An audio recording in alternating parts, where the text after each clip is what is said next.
कहानी की शुरुआत में बताया जाता है कि एक एस्ट्रॉइड के पृथ्वी से टकराने के 5 साल बाद दुनिया की 75% जनसंख्या खत्म हो गई। एस्ट्रॉइड के टुकड़े अभी भी पर्यावरण में मौजूद थे, हवा दूषित हो गई और बची हुई रेडिएशन अभी तक असर दिखा रही थी। भूकंप और तूफान जैसी चीजें धरती पर आम हो गई। इंसानों के पास बंकर में रहने के अलावा कोई दूसरा रास्ता नहीं था। अब हम जॉन नाम के एक आदमी को देखते हैं जो ग्रीनलैंड के एक बंकर में अपने परिवार के साथ रहता है। वो एक इंजीनियर के तौर पर काम करता है, लेकिन साथ ही एक जासूस भी है, जिसका मतलब है कि उसे एक खास सूट पहनकर कभी कभी बंकर से बाहर जाकर दुनिया के हालात को जांचना पड़ता है। एक दिन उसे जमीन पर एक दरार खुली हुई दिखी और उसे एहसास हुआ कि ये दरारें धीरे धीरे बड़ी होती जा रही हैं। फिर जॉन बीच पर गया और वहाँ उसने कुछ लाइफ बोट्स और एक टूटी हुई शिप को देखा। सबसे पहले उसने हर लाइफ बोट को चेक किया, लेकिन उनमें से किसी में भी उसे कुछ काम का नहीं मिला। तो फिर वो शिप के अंदर घुस गया और वहाँ उसे कुछ काम की चीजें मिल गई, जिन्हें उसने अपने पास रख लिया। अंदर और आगे जाकर उसे बहुत सारी लाशें दिखी। चीजें ढूंढते हुए जॉन को एक नोटबुक भी मिली, जिसमें एक खूबसूरत फूल रखा हुआ था। जॉन ने उस नोटबुक को भी अपने पास रख लिया। उसी वक्त बंकर से उसे रेडियो पर एक चेतावनी मिली कि एक बहुत ही खतरनाक तूफान आ रहा है। जॉन ने पूरी ताकत से दौड़ना शुरू कर दिया, क्योंकि तूफान बहुत तेज रफ्तार से उसके पीछे आने लगा था। खुशकिस्मती से जॉन गेट के ऊपर से कूदकर सही टाइम पर बंकर के अंदर घुस गया और तूफान के अंदर आने से पहले ही उसने गेट को बंद कर दिया। खुद को बचाने के बाद जॉन सदमे में बैठ गया। वो सोचने लगा कि मौत के कितना करीब था।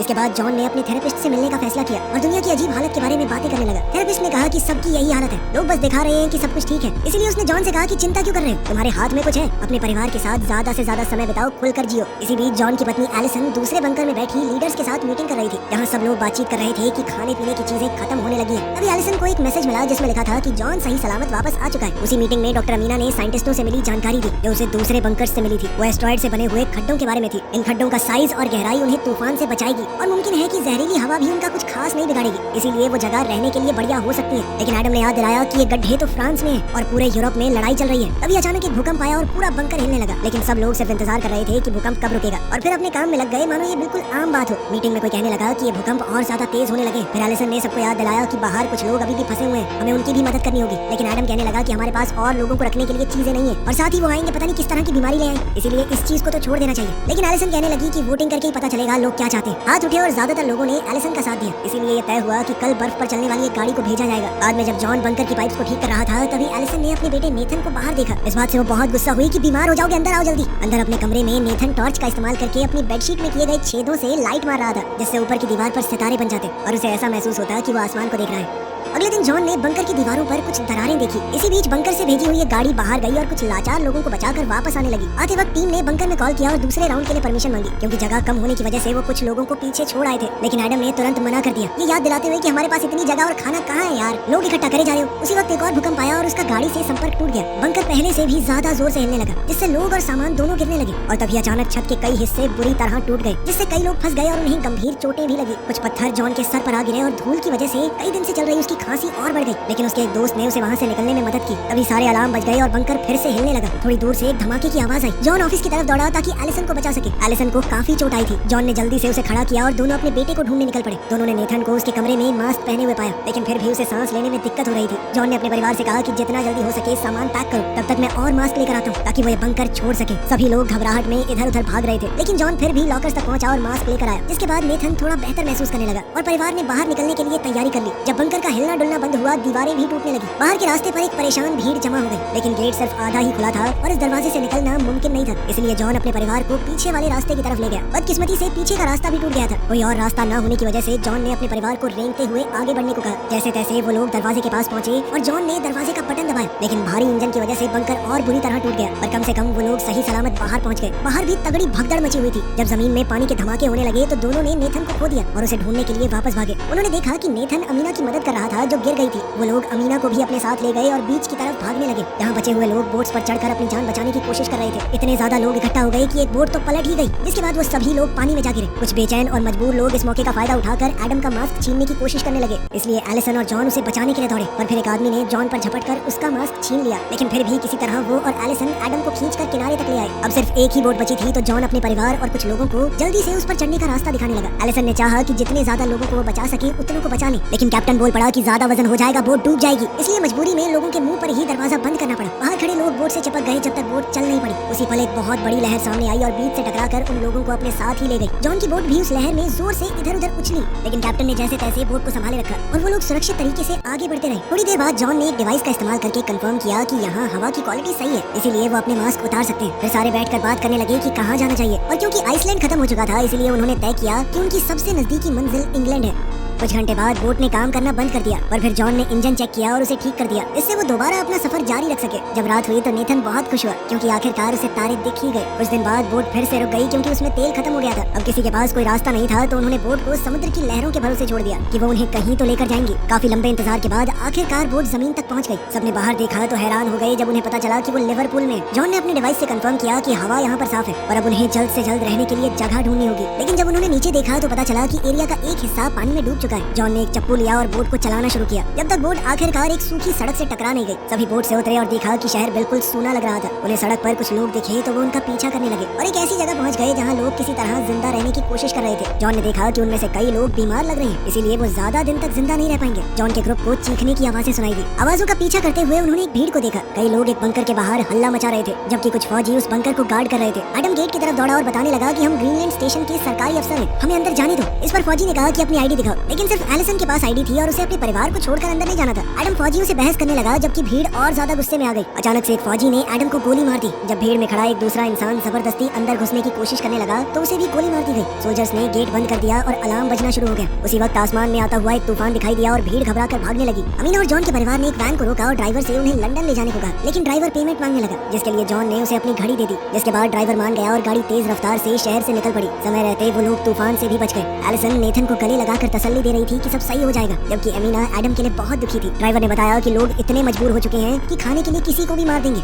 कुछ घंटे बाद वैन जंगल के बीच में थोड़ी देर के लिए रुक गई। अब जॉन ने ड्राइवर से पूछा कि तुम्हें फ्रांस की हालत के बारे में कुछ पता है? पर ड्राइवर कहने लगा कि वो इलाका बहुत ज्यादा खतरनाक है और मुझे तो एस्ट्रॉइड के खड्डे वाली वो बात झूठ सी लगती है कि वहाँ पर बहुत बढ़िया जमीन है, पानी है, सब कुछ है। अचानक उन्हें अजीब सी आवाज सुनाई दी तो उन्होंने देखा कि आसमान से अभी भी एस्ट्रॉइड के कई टुकड़े गिर रहे हैं। सभी लोगों ने तुरंत जल्दी से पेड़ों को पकड़ लिया ताकि वो हवा के साथ उड़ ना जाए। लेकिन तभी वो ड्राइवर कहने लगा कि वो वैन ही मेरा सब कुछ है। वो अपनी वैन को बचाने के लिए दौड़ पड़ा, लेकिन इसी दौरान टुकड़े जमीन पर गिरने लगे और उनमें से एक ने ड्राइवर के साथ साथ वैन को भी तबाह कर दिया। जब ये टुकड़ों की बारिश खत्म हुई तो हमारे 4 बचे लोगों ने वैन से अपने बैग और काम की जो भी चीज मिल सकी निकाल ली और अब पैदल ही आगे का सफर जारी रखा। आखिरकार वो लंदन पहुंच गए और एक बहुत बड़ी बिल्डिंग का दरवाजा खटखटाने लगे। दरवाजा खुला पर अचानक से मैकेंजी नाम की औरत ने उन पर बंदूक तान दी, लेकिन इत्तेफाक से ये लोग मैकेंजी के पुराने दोस्त थे। उसने तुरंत बंदूक नीचे कर ली और उन्हें अंदर आने दिया। फिर उसने उन्हें बिल्डिंग के अंदर घुमाया और बताया कि ये बिल्डिंग एक रिटायरमेंट होम है, इसीलिए यहाँ रहने वाले सारे लोग बुजुर्ग हैं। मैकेंजी ने बताया कि मैंने पूरी बिल्डिंग को सील कर दिया है और कुछ सोलर पैनल्स की मदद से जनरेटर चल रहा है, वो हवा को साफ करता रहता है। सबने खाना पीना खाया और खूब बातें करने लगे। जॉन ने अब मैकेंजी से फ्रांस के उन गहरे गड्ढों के बारे में पूछा। मैकेंजी ने कहा कि मैंने अफवाहें तो सुनी है, लेकिन मैं नहीं जानती वो सच है या नहीं। बाद में एलिसन सोने की कोशिश कर रही थी, लेकिन सोए कैसे? जॉन बाथरूम में बार बार खांस रहा था। जब उसने सिंक में देखा तो उसे खून दिखाई दिया। जॉन ने टालने की बहुत कोशिश की, लेकिन एलिसन ने कहा कि सच बताओ प्लीज। इसलिए जॉन ने आखिरकार अपना राज खोला। वो कहने लगा कि बंकर में एक डॉक्टर ने बताया था मुझे कि जब खून आने लगे तो सिर्फ 6 से 8 हफ्ते बचे हैं जीने के। ये सुनकर एलिसन पूरी तरह टूट गई। वो कहने लगी कि हम लोग यहीं रुक जाते हैं 2 महीने, तुम अपने आखिरी दिन आराम से बिता लो। लेकिन जॉन ने कहा कि मैं यहाँ नहीं मरने वाला, मैं तुम्हें और हमारे बेटे को सही सलामत फ्रांस तक लेके जाऊंगा, वहीं तुम्हारे लिए एक नया घर ढूंढने के बाद शांति से मर पाऊंगा मैं। अगले दिन मैकेंजी ने उन्हें रिटायरमेंट होम में खड़ी एक पुरानी गाड़ी सौंप दी ताकि वो लोग सुरक्षित अपनी जगह तक पहुंच पाए। उसने जॉन के हाथों में एक बंदूक भी थमा दी ताकि वो अपनी और अपने परिवार की सुरक्षा कर सके। मैकेंजी ने उन्हें आखिरी बार गले लगाया और फिर चारों वहाँ से रवाना हो गए। कुछ घंटे बाद जब वो शहर के किनारे से गुजर रहे थे तो जॉन ने देखा कि नेथन उदास लग रहा है और वो आपस में बातचीत करते हुए कोई गेम खेलने लगे। और तभी अचानक एक गोली खिड़की को तोड़ते हुए सीधा अमीना को जा लगी, जिसकी मौके पर ही मौत हो गई। झाड़ियों में छुपे कुछ आदमी उन पर लगातार गोलियां चलाते रहे, लेकिन उन्होंने इंजन को निशाना नहीं बनाया क्योंकि उनका मकसद कार को चुराना था। जॉन ने तुरंत गाड़ी के पीछे पोजीशन ले ली और जवाब में गोलियां चलाना शुरू कर दिया। जैसे जैसे लुटेरे पास आते गए जॉन ने उन्हें एक एक करके मार गिराया। अब सिर्फ एक आदमी बचा था, लेकिन जॉन की गोलियां खत्म हो गई। मगर एलिसन के पास दूसरी बंदूक थी और उसने आखिरी आदमी को गोली मार दी इससे पहले कि वो उन्हें कुछ नुकसान पहुंचाता। एक दूसरे को तसल्ली देने के बाद उन्होंने मिलकर एक गड्ढा खोदा और अमीना को दफना दिया। जॉन अपनी दोस्त को अलविदा कहते हुए प्रार्थना करने लगा, जिसे नेथन ने बड़े गौर से सुना।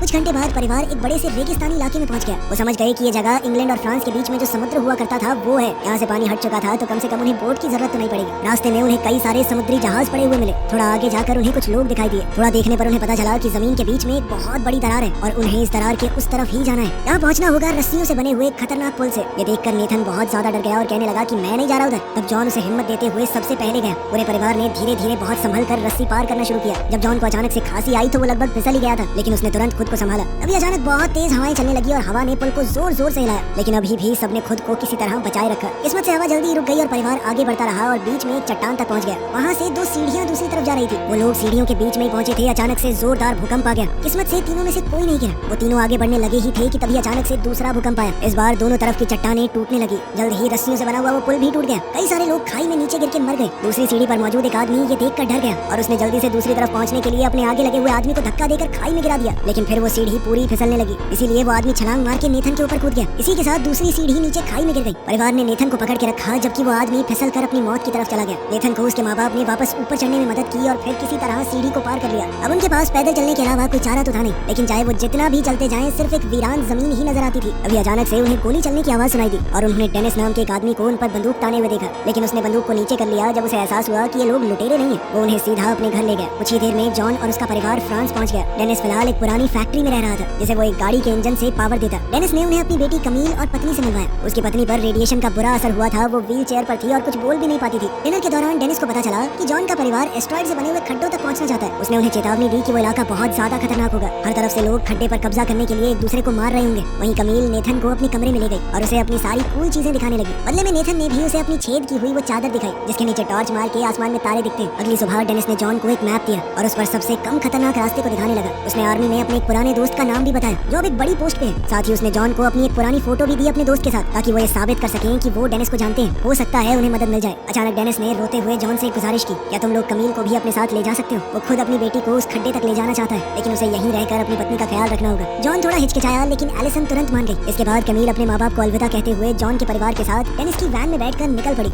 कुछ घंटे गाड़ी चलाने के बाद एलिसन ने नोटिस किया कि बच्चों का मूड खराब है, इसीलिए उन्होंने ब्रेक लेकर रुकने का फैसला किया। फिर जॉन ने बच्चों को एक गेम खिलाई जिससे मूड थोड़ा बेहतर हुआ। अभी अचानक उन्हें सड़क पर कुछ गाड़ियां दिखाई दी और कई फौजियों ने उन्हें घेर लिया। कमील ने अपने पिता के जनरल दोस्त का नाम लिया और फौजियों को मना लिया कि वो उन्हें एरिया क्रॉस करने में मदद करें। रात तक वो लोग एक लड़ाई के मैदान में पहुंच गए जहाँ आर्मी कुछ लोगों से लड़ रही थी। एक फौजी उन्हें पीछे से ले गया ताकि वो बिना किसी की नजर में आए जंगल से गुजर सके। जब उनके पास एक धमाका हुआ तो उन्हें रुकना पड़ा, लेकिन जल्द ही उन्होंने दोबारा चलना शुरू किया और फिर कुछ तारों को पार करके और ज्यादा खतरनाक एरिया में पहुंच गए। अब उन्हें गोलियों और धमाकों से बचने के लिए जितनी तेज हो सके उतनी तेज दौड़ना पड़ा। हर तरफ लोग मर रहे थे और तभी परिवार ने एक आदमी को आग की लपेट में देखा। फिर उनके साथ वाले फौजी ने बंकर में कॉल करके बताया कि मेरे साथ सिविलियन है और कुछ दूसरे फौजियों ने उन्हें आगे बढ़ते रहने को कहा। जितना हो सकता था वो उन्हें कवर देते रहे। वो सब आगे बढ़ते हुए जंग के लिए तैयार की गई एक सुरंग तक पहुंच गए जहां जॉन बुरी तरह खांसने लगा और लगभग गिर पड़ा। सुरंग के अंदर से गुजरते हुए उन्हें कई लाशें मिली। आखिर में वो एक सीढ़ी तक पहुंचे और उनके साथ आए हुए फौजी ने उन्हें जंगल में भेज दिया, ये कहकर कि बस सीधे चलते रहना जब तक कैंप न मिल जाए। सुबह होने पर वो आखिरकार मिलिट्री कैंप तक पहुंच ही गए। कमील ने कुछ पहाड़ों की तरफ इशारा किया जो पहले वहाँ नहीं थे और जॉन ने हिसाब लगाया कि वो अपनी मंजिल के बहुत करीब आ चुके हैं। जब उन्होंने डेनिस के दोस्त के बारे में एक फौजी से पूछा